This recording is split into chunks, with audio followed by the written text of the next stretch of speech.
analysis on security situation. It's a pleasure being with you, our viewers. This is Thought Eye Africa TV from Central Business District, Abuja. If you are joining us, we have our guest in the studio who is former Minister of Power, former National President of NIQS, that's Nigerian Institute of Quantity Surveyor, and currently is the National Secretary of ACF, that is Arewa Consultative Forum.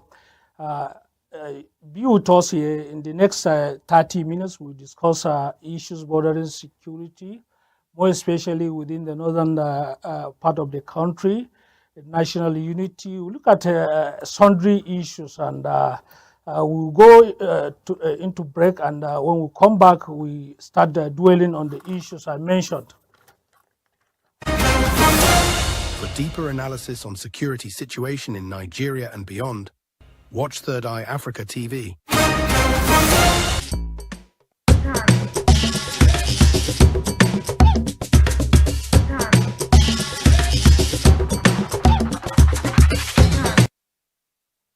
Your Excellency, you're welcome to Thought Eye Africa TV, and it's a pleasure having you here with us. Thank you very much. As National Secretary of ACF, today, if I'm not mistaken, we have about 25 years down the line of ACF. Maybe before we start on the issue of securities, I want you to maybe give us some highlights, especially on the achievements, particularly on the issue of joining hands as one of the cardinal objectives of ACF, joining hands with the government and other authorities to make sure that there's a kind of national unity in the country, particularly development within the northern part of the country. And I believe this 25 years has been a very resourceful years for us, not only in the northern part of the country, but Nigeria at large. Our viewers would like to hear from you 25 years down the line, sir. Well, thank you very much. It's by coincidence also that 25 years ago I was part of those that started the ACF. Actually, I was the first national auditor when the late IG MD Yusuf was the chairman of the ACF. Now, ACF was set up specifically to protect and project northern interests within the context of a Nigerian federation. And it was set up 25 years ago, to be precise. And the objective, like I said, is just to protect and project the interests of the North. And so far, so good. First of all, we have survived as a body with all the components of the North intact. We have intervened in issues of crisis in part of the North. We were ahead in resolving issues around Chief Jukun and Jukun Kuteb, issues around Taraba and Benue. We've also intervened in quite a number of skirmishes here and there to ensure that we have unity in the country. We've visited states, we've visited areas of tension and so on. And we also advise government appropriately on issues. We've had committees that address the issues of education, issue of security, issue of unemployment of youth, issue of unity, and all these committees are functioning. We've also participated strategically and effectively during the reconciliation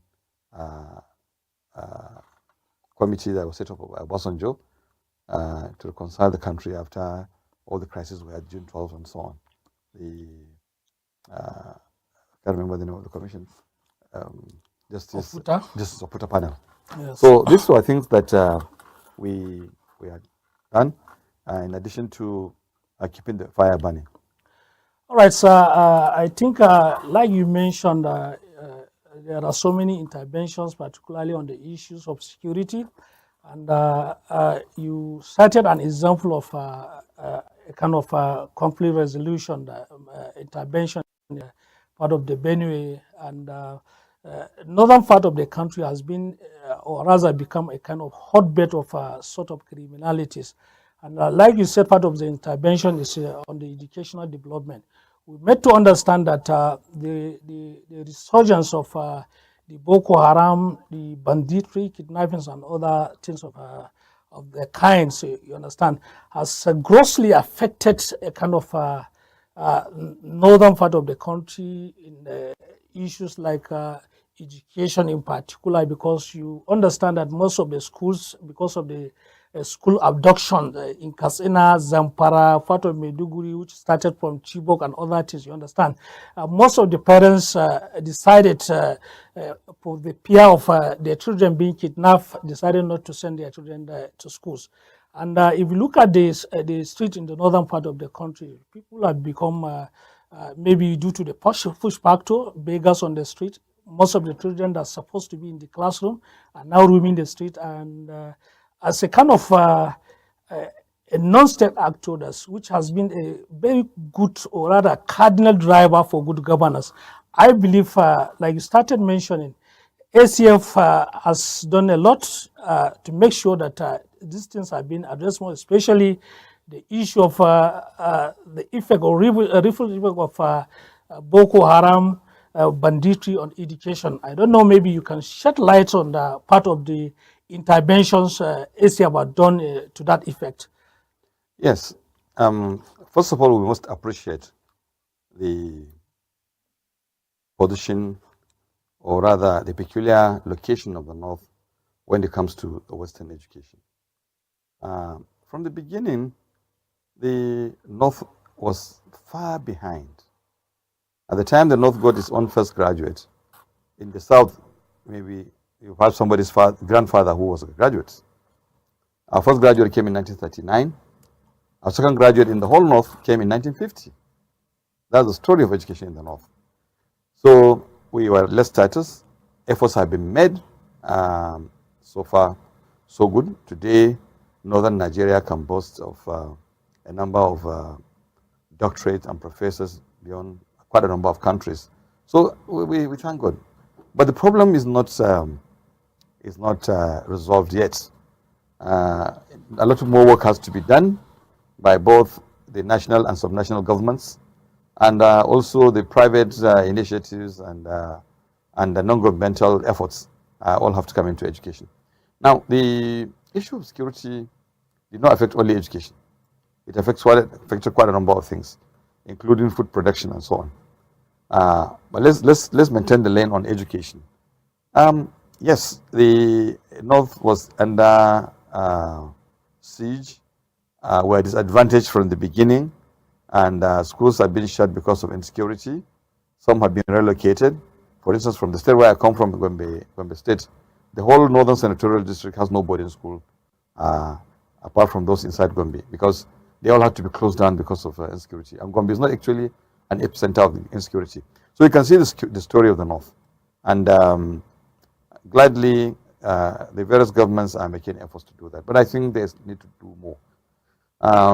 In the year 2000, then Vice President Atiku Abubakar had set up a committee to come up under Professor Adeombeki to come up with a blueprint on education in the country. The governors actually in the North were not very enthusiastic about the buy-in. And I also recall that Professor Yao Abubakar also headed another committee on education. So there are efforts from the ACF to bring attention of governments, like I say, at both national and subnational level, to address the peculiarity of education in the North and ensure that at least we are catching up with the country and also with the contemporary world. So a committee has been set up and will soon be inaugurated to review all the previous works and advise governments, especially state governments, on how to address this issue. We have a population problem. There are too many children on the streets. Most of the after-school children in Nigeria are from the North. So these are matters of concern to all of us. Well, thank God, sir, you mentioned the issue of out-of-school children. In recent times, particularly in Kano State, there was a kind of nasty story that a kind of Islamic security outfit, that's Hizbah, headed by renowned Islamic scholar Mala Aminu Daurawa, went on a kind of operation which spanned between 1 a.m. to 3 a.m. And the finding was so gloomy because he said clearly that within that time, they got about 200 street children sleeping under the bridge. Almost and all 300. that. Almost 300, thank God. And sadly, two of them were even found dead. You understand? Till today, I don't know, but none of the parents of those children claim responsibility of being Actually, a father of these children. You know, this thing is spelling bad for the country. And actually, if some parents know that their children will be picked on the streets, they will throw them out on the streets. So the issue is not even the education issue. The out-of-school children is actually a population explosion issue. It's a social structuring issue. Whether we like it or not, in the north, we have to manage the sizes of our families. A lot of parents give birth to children. I know when the first lady then, Mrs. Jonathan, said we give birth to children and throw on the streets, it was taken in a very harsh light. But the truth is that, yes, we have children that parents just abandon and they're on the streets and the parents don't care. So I think there must be consequences for that. Authorities, in trying to address the issue of education, should also look at this social dimension to it and put a structure, either through the traditional structure, the religious structures, or whatever, to address that issue, where parents must take responsibility of the children they bring to this world. Otherwise, today, look, I think Dora himself said it, that he hopes that some more parents will not be throwing children out on the streets because they are going to be picked by government. He gave an example that one of the boys picked said for the first time in his life, he slept on a mattress and he covered himself with a blanket. So the story is pathetic. But I think the approach is not even about the education aspect. It's about the social setting that we must address our social situation.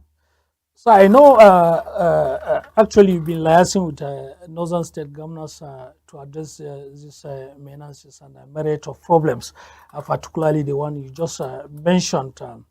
But I don't know, if you look at the policies formulation by our northern governors, in the same Kano where these children were being picked off, the government is setting out about 2.5 billion naira to get people married, you understand?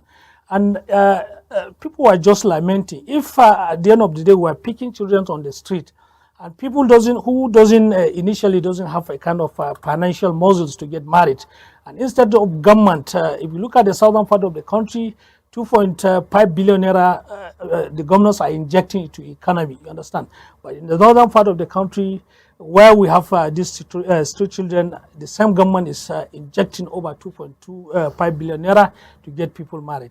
And these are the kind of people. How do you expect a person that cannot get money to get to marry, and at the end of the day can take care of his own children and maybe take responsibility as a father? You mentioned that part of the problems are because the children are lacking the parental guidance. Yes, I don't know what informed the judgment of the Kano State government to sponsor marriages. Possibly they are trying to address one social menace, the moral dimension. But like I said, it's not just Kano. I think the whole north, especially in the rural areas, parents must begin to take responsibility of the children they bring to this earth. I am not even sure that government is primarily responsible. I think the people are, but government must guide and ensure that it's like when we're making sure that you pay tax, we're doing tax reform and so on. Government must make sure that if you marry and you bring up a child, or you bring out a child to this world, you must take care of that child, okay? And when they grab children on the streets, I think it's not the children they should rehabilitate first. They should go and get the parents and rehabilitate them, and make sure that they either go to prison or suffer some sanction for having their own children roaming the streets. I think that's where we start from, so that people will not be careful how many children they bring out. You find a family where there may be just 2 rooms, husband and wife, and they have 7, 8, 9 children. And some of them don't even have where to sleep in their own houses. So these are issues that we must address. It's not a joke. So as governments are making contribution for people to marry, they should also make sure that they sensitize the people enough to know that there is a responsibility as an outcome of marriages. On the same issue, apart from all these street children and other things, in Gombe State, where you come from, there was a report, was it day before yesterday, by National Human Rights Commission on the same issue about 127 parents, or rather children, abandoned by their own parents.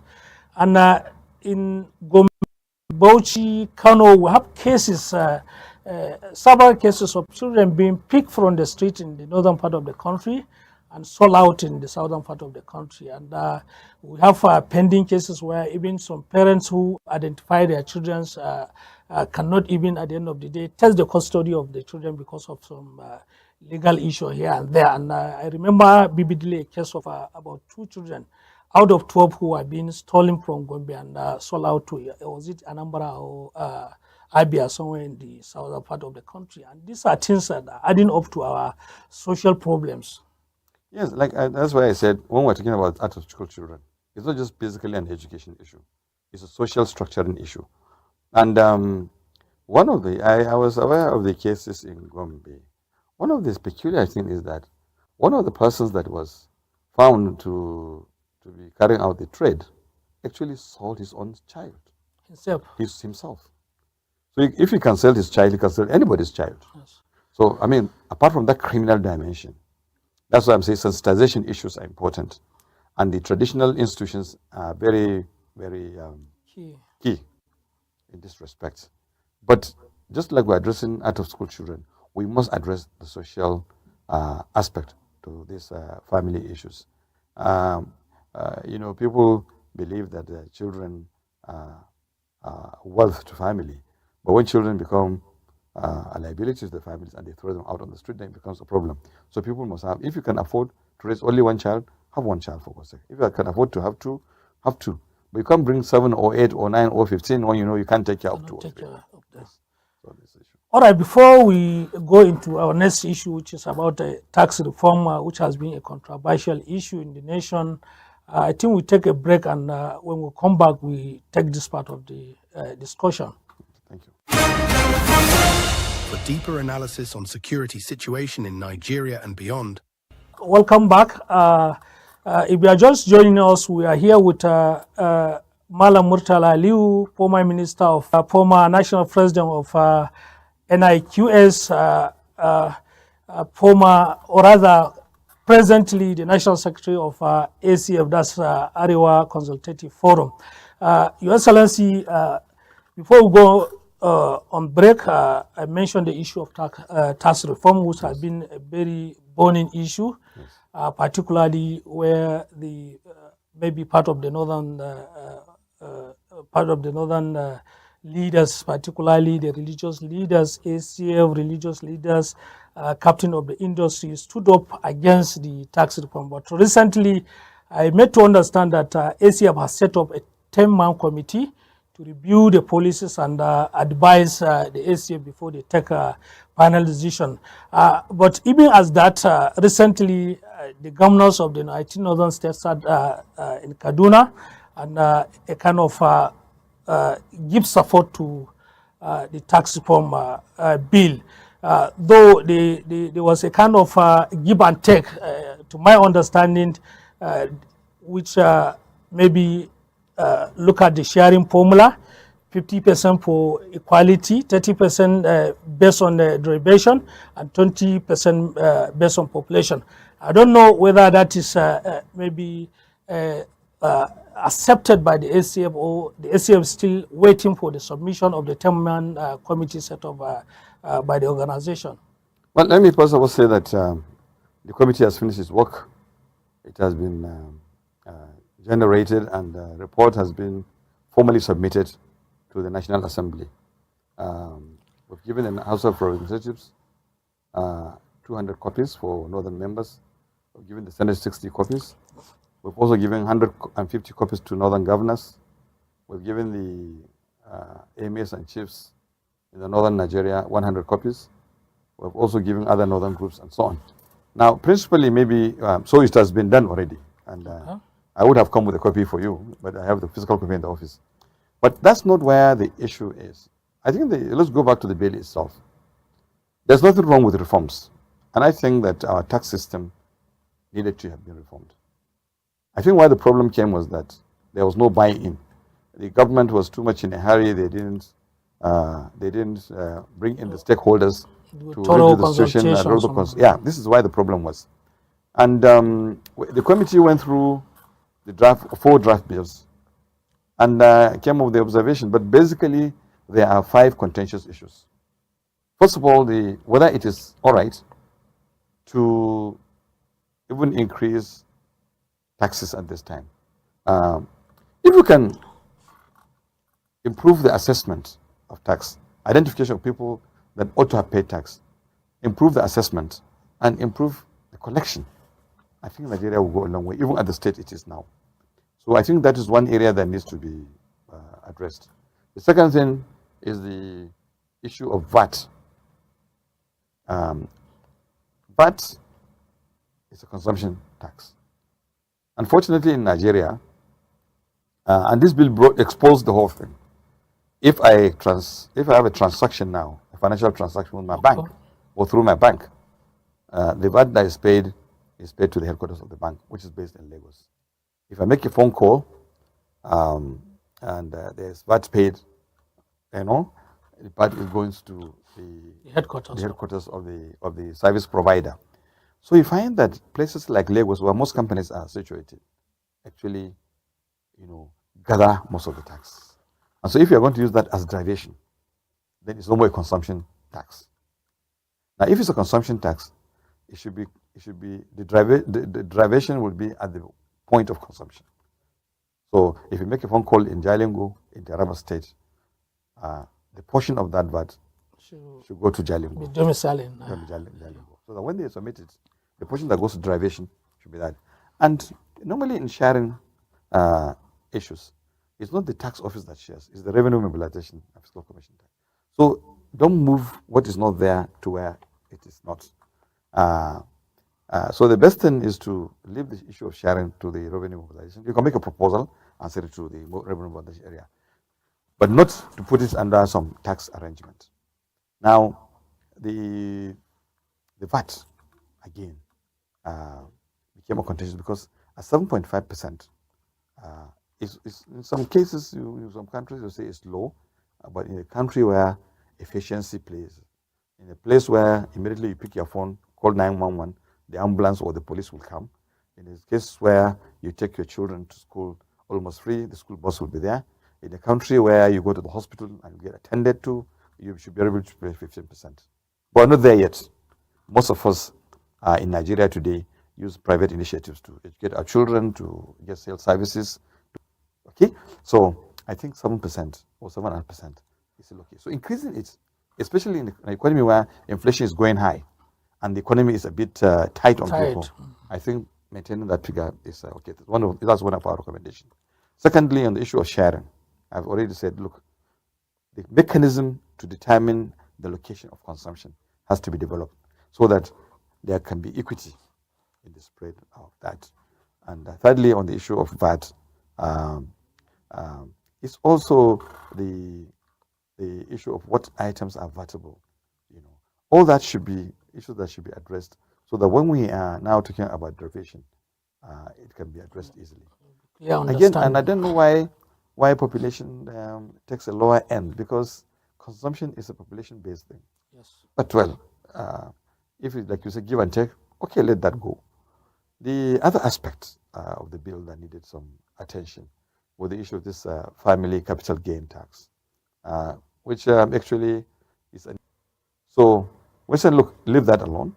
Since a person pays tax before dying, as it comes to inheritance issue. Yes. So that should be fine. Whatever is left for his estate, the progeny also will now pay tax after collecting and in the course of their activity. So I think that aspect should be taken out completely. And the issue of now domiciling the power of the tax agency under the chairman, like you have in the central bank, where the chairman of the tax authority will also be the chairman of the board, and so on. I think that too would be a big mistake. So these are the observations that were raised. We agree with that there should be a reform. We agree that our tax system should be put together in a very neater way. But we also say that, look, this aspect should be added. And for us, for the governors, the Nigerian governors sat down and raised almost the same, similar issues. The only thing they did was to make recommendation on the formula. We didn't make any recommendation on the formula. We're saying that, look, equity should be the key word in the issue of the formula. And the document is ready. We can send you a copy.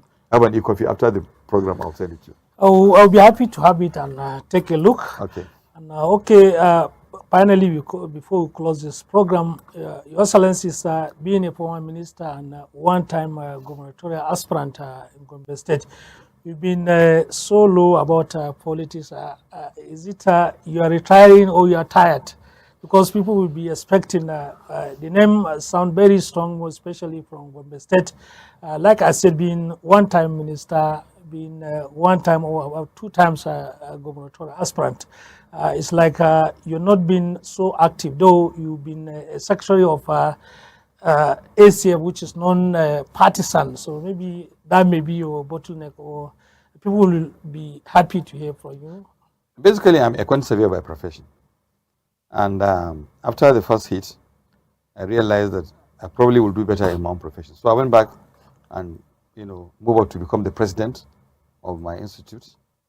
And also I was president of the regulatory body for 6 years.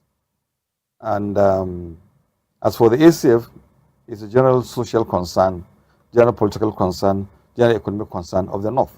And I thought maybe I'll play a role there. Now, partisan politics or running for offices has now been compromised. That the yardstick or the criteria for looking for an office is actually material or affluence that one has. Person. Yes, not your capacity, not your ability, not your moral ground, not your character. And if these are not the criteria, I don't want to be part of any arrangement where that will not play a role. So I am not saying that people in politics don't have character or they don't have any capacity or ability or whatever. But I'm saying that I personally would not, for instance, go and raise, for instance, 10 billion naira to contest. Just for you to go and contest. Contest for an office that is not a business. I'm not going there to grab money and so on. And but that's expected by the people that I'm also that kind of money. So I think as long as we continue with the politics of money, a lot of decent minds will try and keep a low profile. And I hope Nigeria will now move away from that. If you want to contest, the society that requires you, that believe that you are fit to rule them, should be able to gather enough resources for you to be able to run the campaign. And not you taking money from either your business or from your pocket or from your personal friends who will come later on and ask for the benefits of office. Finally, sir, being a former minister of power again, and power sector has been one of the sector of the economy that has been bedeviled with a lot of inadequacies, a lot of corruption here and there. And since the day you left office till today, Nigerians have been yearning for a kind of steady power supply. We, of recent times, had a kind of policy where a kind of subsidy was removed from power. And going beyond that, I think there was increment on the energy charge and other things. And till today, we had issues of this grid collapsing, a lot of things. As we speak now, the power, or rather Kaduna Electric distribution staff were on strike. A lot of things are happening. Where is the problem, sir? I think the issue of power will require a whole session. I've had series of outings before, and I've made very clear statements about the power. We are not addressing the issues that they should be. We're making substantial, considerable investment in power, and the citizens are also spending a lot of money on energy, and we are not getting it right. So what is wrong in what we're doing? I think should be the issue that we should discuss. And they are in all the categories. In the issue of generation, there are issues. In the issue of transmission, which is the issue of grid collapse and so on, there are major issues. And the issue of distribution, where the new companies that bought power, Gencos, I know, not Gencos, the Discos. Discos, I mean. Yeah, the Discos also didn't know what they were buying, and there are issues there that need to be addressed. And the commercial dimension. The commercial dimension in a number of ways. One, the appropriateness of the tariff of the power. Secondly, the efficiency in recovering your money from consumers, and thirdly, the corruption aspect from among workers and the theft of power. These are in the commercial dimension. So all the four need to be addressed. But I can tell you, the way we're going today, if we continue along that line, we will not be able to solve this problem. We pray we'll get it right, because